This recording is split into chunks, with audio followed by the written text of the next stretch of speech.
Hey everyone, welcome to the big stream, and I'm here to do a long awaited review of Pixar's newest film, Soul. Now, please forgive me, as usual, I am still in the process of beefing up my setup here so that it is a little bit more professional, but for now, this is what we got to work with. But I'm still excited to be here, still excited to talk about this Pixar film. As a lot of you know, I absolutely love Pixar films. I wrote a book about Pixar.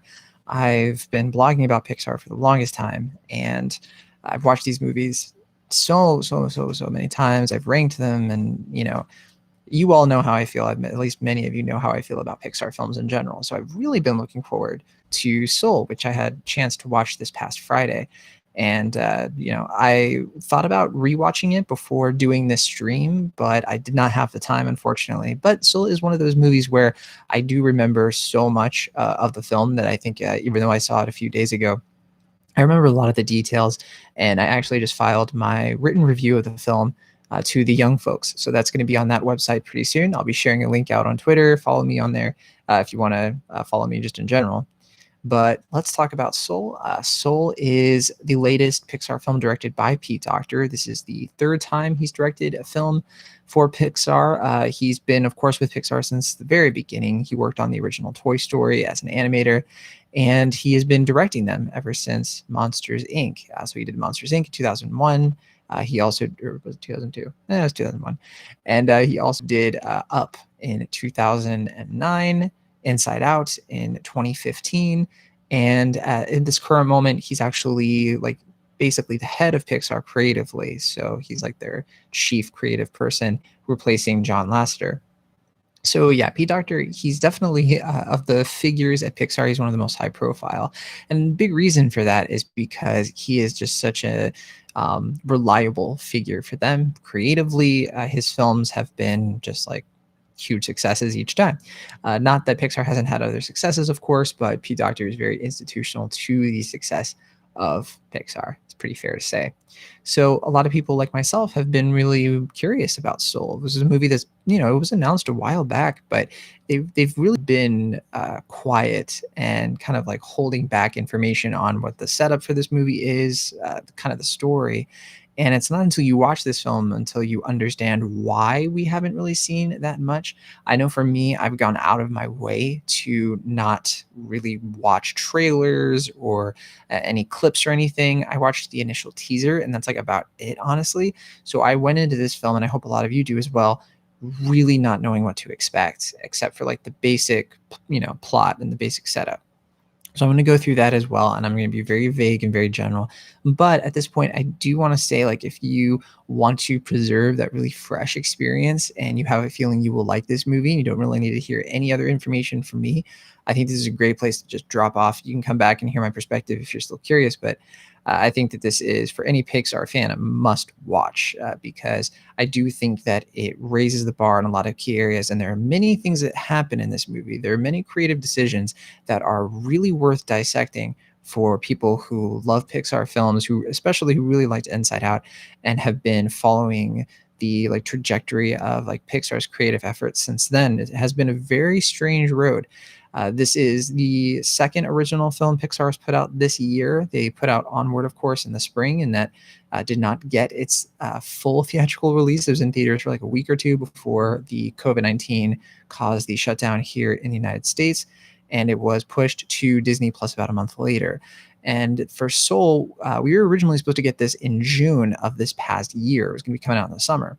But of course, theaters did not open when planned, and Soul was, of course, pushed initially to November, and then I think it was going to be like a Thanksgiving thing, and then eventually it was pushed to December 25th to be more of a Christmas film, and I think that really works. Soul is definitely a film to watch with the whole family, so whether it's Thanksgiving or Christmas, it totally works for that.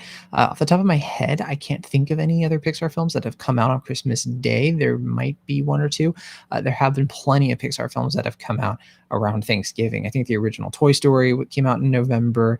I know Good Dinosaur came out in November a few years ago. It is a common thing. You typically get a Pixar film in the summer or November, something like that.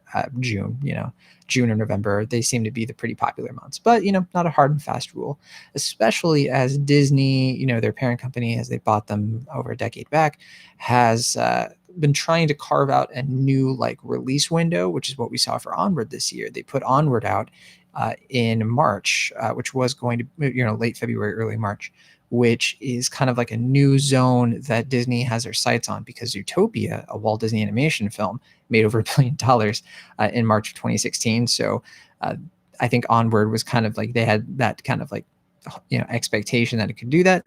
It didn't, of course. A lot of people suspect that it wouldn't have made that as much of Zootopia, even if it had come out in a like fully open theatrical system.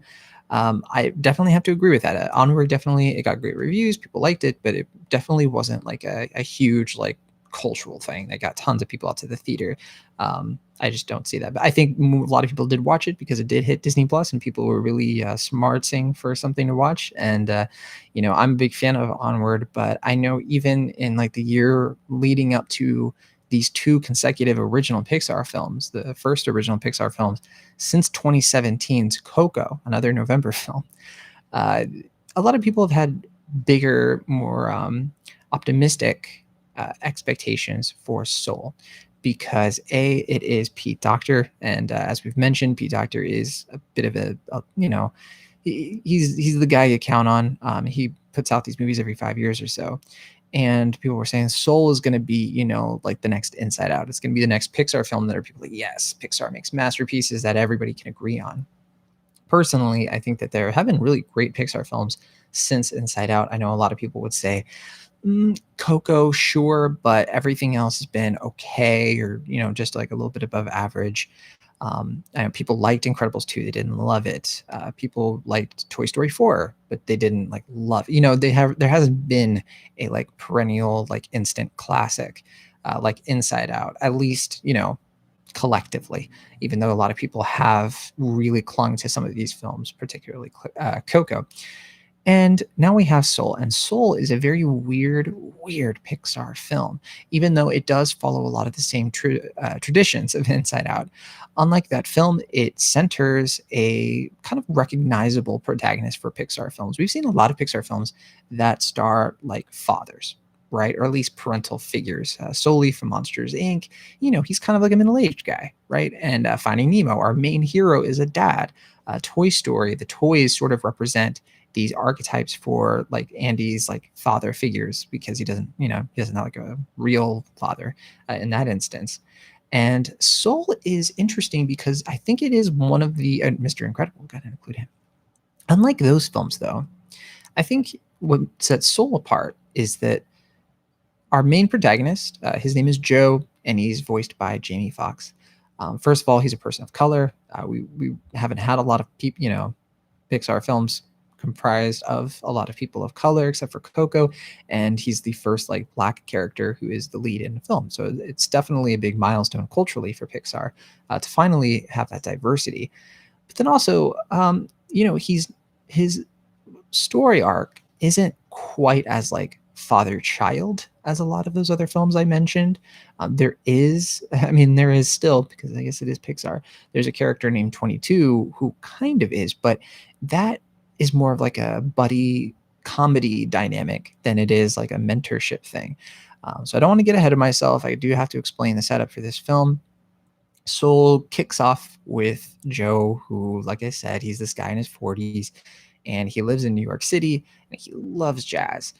But as many of you who maybe have dabbled in the arts might know, making money in the music industry isn't exactly the easiest thing to do. And it's very hard to get your career off the ground. It's very hard to make a living off of that kind of passion.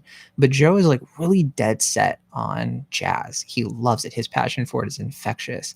And all he wants to do is get this gig that could possibly be like, it's like his gateway gig. It's his big break, and he's been working so hard for it for so many years. And we learned really early on he has the talent to do it. It's just I think like a life lesson that we can ascribe from a lot of films, and this one is that success, it has a lot to do with luck and timing. You can have a ton of talent, but it doesn't, amount to a hill of beans if you don't have the right doors opened. There's a nice subtext in this film about how there are so many people who do have like what it takes to be successful. They just don't have those doors opened for whatever reason. There's a racial subtext to that as well. And I do appreciate that Pixar kind of like introduced some of those layers, but doesn't like dwell on them. This is not a film that is about like racism. It's not a film that's about Black pain. It's very individual. It's very specific to the main character, which is what makes him very universal. It's very easy to see yourself in this guy, even if you're nowhere near the age of 40. I'm definitely not 40. I'm 30, but I can certainly see like a lot of the struggle that he's feeling of like, his dreams are not coming true, right? And he's wondering, what does he have to do to get there? All of us, I think, can relate to that to some extent, right? So watching Soul, you initially, I think, find a way in to really love this character. I know I did. As soon as this movie started, I was just so enveloped in the journey of this guy and what he wants to accomplish. And as the movie progresses, there's a lot of conflict within you as the viewer over, what is the best thing for Joe? Is he really making the right decisions? Because I think for this film to be successful, a lot of people do have to like this character and want to root for him and feel like he's making the right choices. And I know for me, I definitely was following along, and I was not entirely sure all the time what the ultimate takeaway from this film is. And I really like that. I really like that this isn't a movie that starts off and you're like, oh, okay, this character just needs to learn that this, and this, and then, where you can call exactly what the big point, the big lesson is going to be in the very end. This is something I also really appreciated about Onward, which I think was a little bit underappreciated for how it subverted kind of that heart. Onward ultimately was about a lot more than a son missing a father that he never met. It was also about, well, I won't give anything away, but there's another aspect to Onward that really elevates that film to something even stronger than I think you might assume as you're first starting it. The same thing happens here in Soul. So Joe, like I said, he's struggling. He wants to make his jazz dreams come true, and it looks like he might finally have the opportunity. Something comes his way. He has a chance, kind of like a trial run, to prove that he can hang with this jazz band. Angela Bassett actually plays the lead of the band, and it's fantastic to hear her like coming through in this film. Very, very strong performance there. All the vocal performances, I think, are really great. Questlove is in this as well as a drummer. And it's looking great. It's looking like Joe might actually make this happen. But then something very unexpected happens, and Joe, it looks like, has died. And this is the prologue of the film. This is when the opening credits start, at this moment when our main character dies. Very bold choice, and very effective choice, because then you as the viewer are like, oh no, how is he going to get out of this, right? So we cut to this world of souls, hence the title. And Joe realizes that he needs to get back to Earth. His soul has been separated from his body. He's now this like little blue thing, and he tries to hatch up a scheme.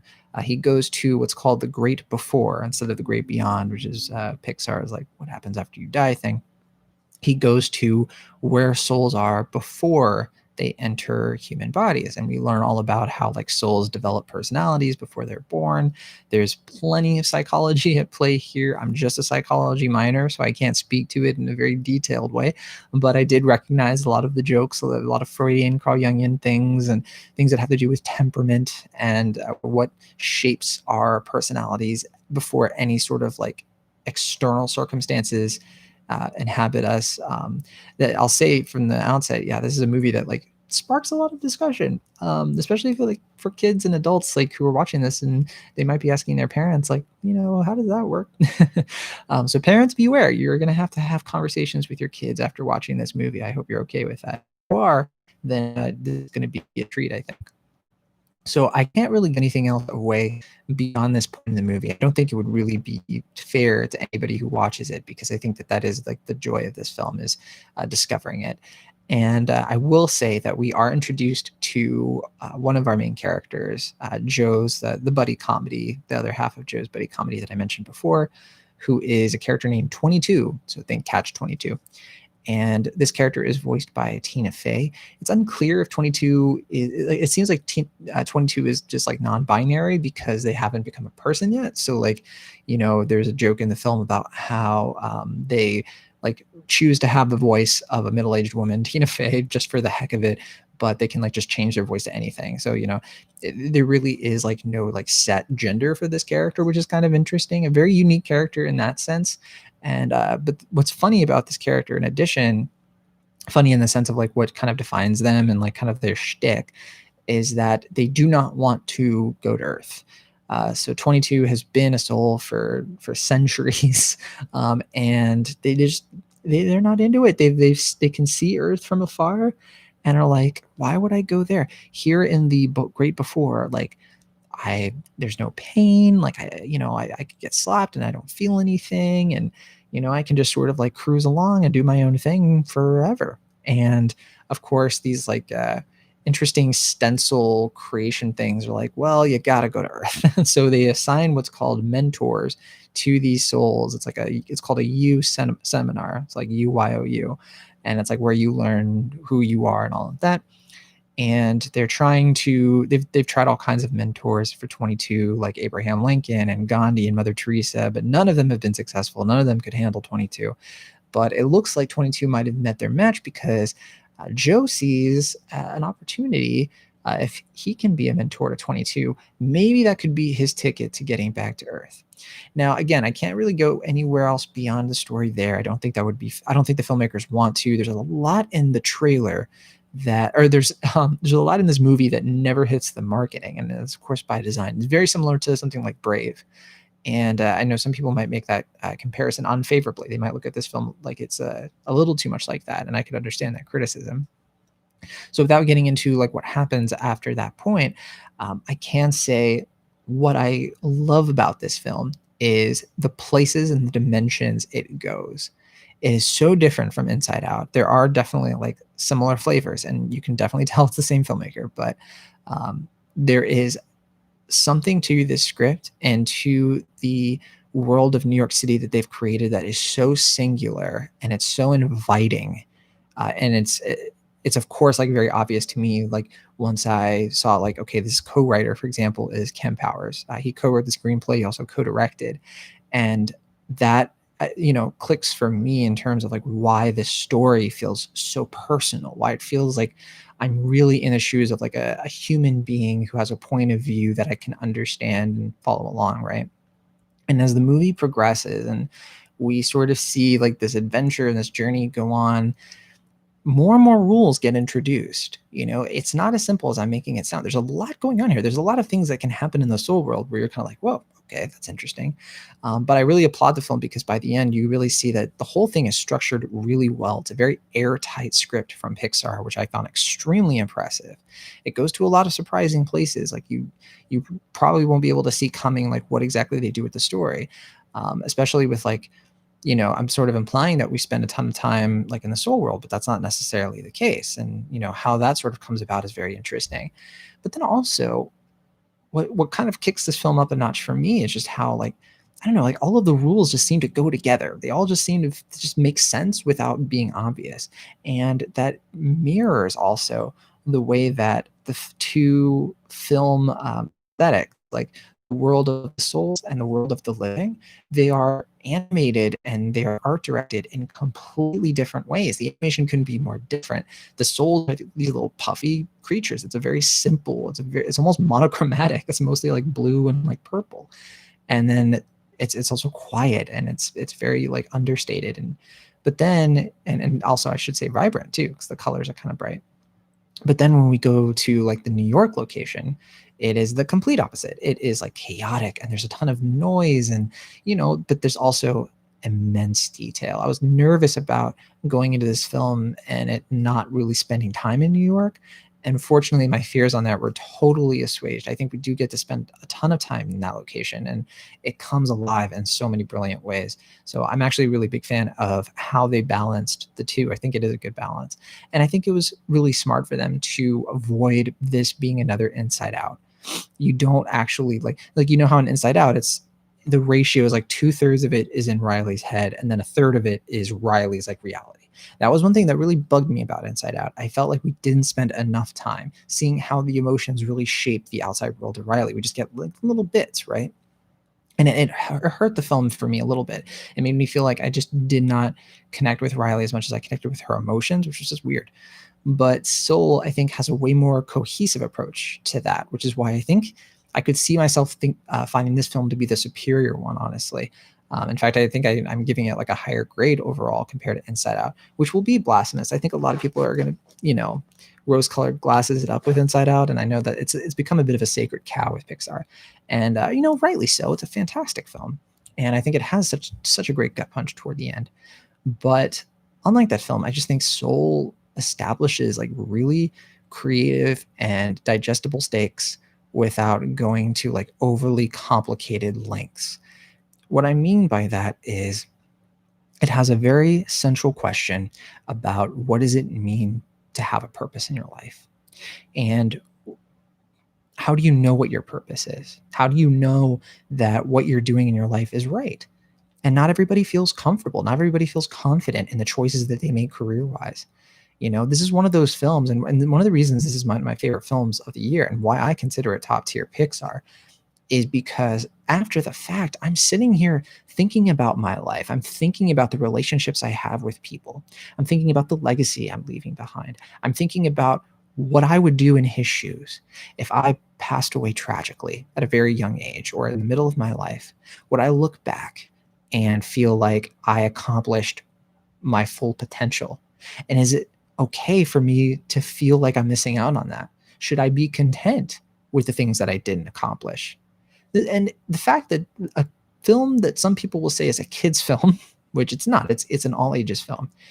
The fact that something like this could spark so much introspection without making me feel existentially depressed is so impressive to me. It's so easy for films, animated films even, to bring up these things and to sort of like make you, the viewer, feel just like sad about it, and bleak and thinking about things you don't want to think about.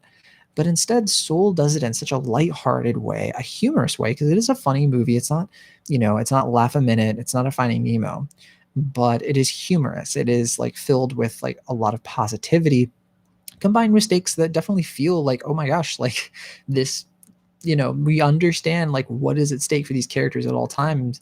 And it does it without a villain, which is really impressive. I mean, certainly there are obstacles, there are characters who create obstacles and things like that, because you have to have that. But, the real villain of this movie is time and the fact that we don't have an endless supply of it. And also a villain of this film is expectation and how it can sort of prevent us from appreciating the things we have.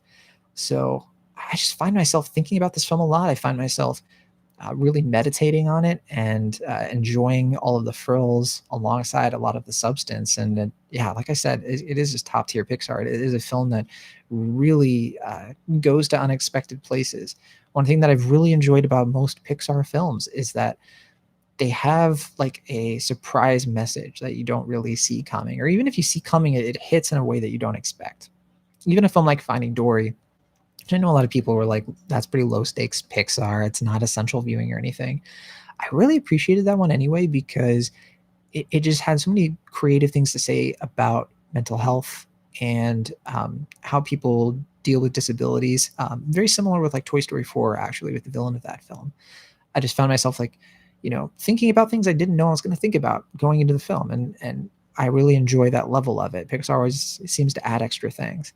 But I think what separates like good Pixar from the best of Pixar really is just like a perfect sync of everything, where you feel like it's not lacking in any discipline. And I think Soul is definitely that case, because this is probably, I can't imagine any other score from Pixar being better. And I say that, unfortunately, I have to point this out as somebody who loves jazz. So like, I'm definitely the target market here. I know. I hope that people who don't love jazz as much as I do, or don't know they love jazz as much as I do, I hope that this is the film that wakes them up to it, because it totally could. I would be so happy if that were the case. I'm not choking up. I just need water. Here we go. Now we're good. Yeah, the music in this is so great. And the animation is so eclectic and diverse and fascinating. So, like, those two things, so the visuals, the sound, and then the story, you know, it's like the three senses. Story is something you experience and with all of the combination of the settings and settings, senses. And yeah, from the music to just like the beauty of this film and just how it comes together, the fact that it's telling a different story that can click with people of all ages. I think people will, kids, for example, they probably won't see themselves in Joe because he's middle aged, but they're gonna see themselves in 22. As like this like bratty kind of thing, who just feels like scared of like doing stuff. Like I can relate. Like when I was really young, I was so scared of things like going to high school or college or the workforce because it was unknown. And I figured why I could stay a kid and, put off that sort of thing. Kids can relate to that for sure. And then in Joe, I think a lot of adults see themselves in him. A lot of people who get past a certain age and are thinking to themselves, like, yeah, my dream was to do this or this. And that hasn't really happened yet. Am I, what is my purpose? What's my spark? And what I love about Soul is that it doesn't give an easy answer to that. And yeah, there aren't a lot of Pixar films that are, in my opinion, in this much sync between like the sights and the visuals. It's a big reason why I really loved The Good Dinosaur, and I was shocked that other people didn't like it nearly as much. I was like, my goodness, I mean, this film is just like it's hitting on so many cylinders. I had the same feeling toward Moana. Moana was just such a like everything about that film was just so good. Like the story was really good, the music was so catchy, the animation was beautiful.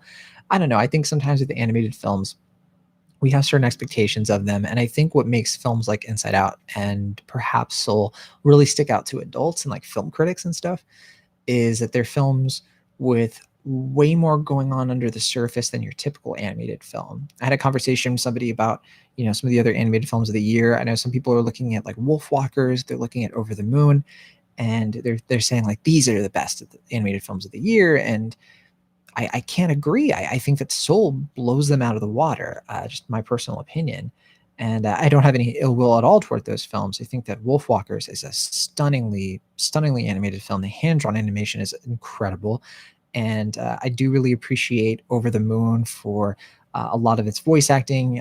Philippa Sue is so good in that film, and it's just such a fun adventure. There's really great representation in it.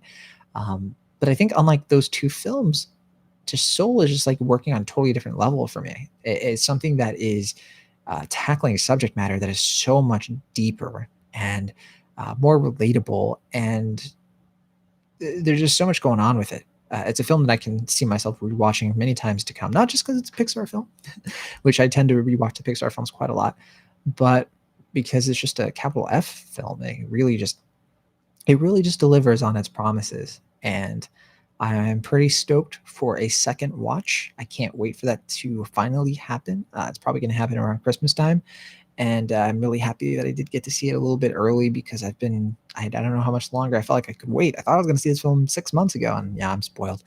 But thank you for listening, watching this review, and I hope that it was helpful for anybody who may be on the fence about Soul and may not be sure if it's the Pixar film for them. Look, if you're a fan of Pixar, must watch. You're somebody who, you're very hit or miss with Pixar. I do think it's still worth a look depending on how you felt about Inside Out. If you really hated Inside Out, I don't know if Soul is gonna like make you come around. Maybe unless like you have like a really strong, affinity for jazz. Maybe you watched Inside Out and it just hit you on the wrong day or something. I don't know. But whatever the case, I hope that you still give some time for Soul. It's going to be on Disney Plus. There's no premiere access thing for it. You're just going to be able to watch it, as far as I understand. I think that's the case. I should probably look that up and not tell you in case that's wrong. But if it's not wrong, then yeah, it's pretty accessible. You'll be able to watch it on Disney Plus. And my goodness, such a lovely film. It's in my top 10 of the year right now. It's my number 4 film, although I am in the process of watching Martin Eden, which is blowing me away. I really am loving Martin Eden so far. That's Pietro Marcello's new film. So I have to finish that one, and gonna end it here because I'm like halfway through that. I'm an hour into Martin Eden, so I really want to finish that one up. And Yeah, so I'm going to go now, but thank you for watching and listening to this review. I hope you enjoyed it. Come back, subscribe to the channel so you can get notifications on the big stream. Again, we are pumping up the resources on this so that there's better audio, better lighting, and everything. I know it's kind of janky right now. Live streaming has turned out to be definitely not as easy as podcasting, that's for sure. Not as the podcasting is something I've been doing for like 6 years, and I thought like, oh well, live streaming, how different could it be? Yeah. Very foolish of me. But all right, I'll see you all. Have a wonderful holiday. I hope all of you have an incredible time, whether you're by yourself this year, with friends or family, whatever the case. I hope that it's filled with a lot of happy moments and maybe some really great movies and TV shows to fill the time. And whether it be by yourself or with some great company, I hope it's a good one. See y'all.